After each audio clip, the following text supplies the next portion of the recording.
En 2017, le gouvernement régional de Catalogne a décidé de tenir un référendum sur leur droit à l'autodétermination. En d'autres termes, les Catalans étaient appelés à voter, si oui ou non, ils souhaitaient devenir un État indépendant sous la forme d'une république. Que l'on soit pour ou contre cette initiative, on doit reconnaître que ce référendum était parfaitement légitime et démocratique. Pourtant, le jour du référendum, ce n'est pas un pays qui est né, mais une crise qui perdure toujours aujourd'hui. Causée par l'État espagnol qui est intervenu dans ce choix qui n'appartenait qu'aux Catalans, en ayant recours à des brutalités policières, bref, en faisant tout en leur possible pour empêcher la juste démocratie. Malgré tout, c'est plus de 43% des Catalans qui ont pu exercer le droit de vote, dont 90% d'entre eux étaient en faveur du oui. C'est alors que le 27 octobre 2017, le gouvernement catalan a déclaré l'indépendance. Malheureusement, le référendum étant illégal aux Jeux de Madrid, Puigdemont dut s'exiler et fut destitué. Les 12 indépendantistes organisateurs, quant à eux, furent condamnés à une peine cumulative de 104 ans de prison. Je vous rappelle que ça, c'est juste pour avoir organisé un référendum. Et encore aujourd'hui, la liberté des Catalans est menacée, et surtout celle de Carles Puigdemont, qui a notamment essayé de venir ici. Malheureusement, Ottawa lui a dit non et à peu près tous les pays dans le monde présentement font exactement pareil pour ne pas froisser l'Espagne. C'est pour cette raison qu'on est aujourd'hui à la station Lionel Groulx,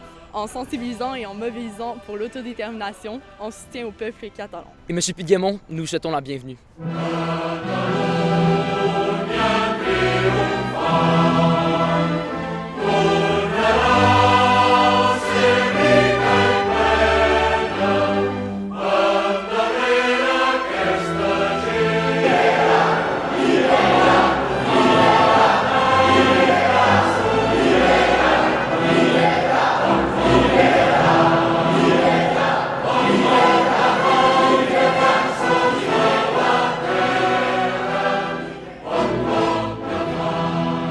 Salut à tous, on est ici en face de l'Assemblée nationale, on est loin de vous à Montréal, mais on est quand même présent. On soutient les prisonniers politiques catalans ainsi que le droit à l'autodétermination de tous les peuples opprimés sur la Terre.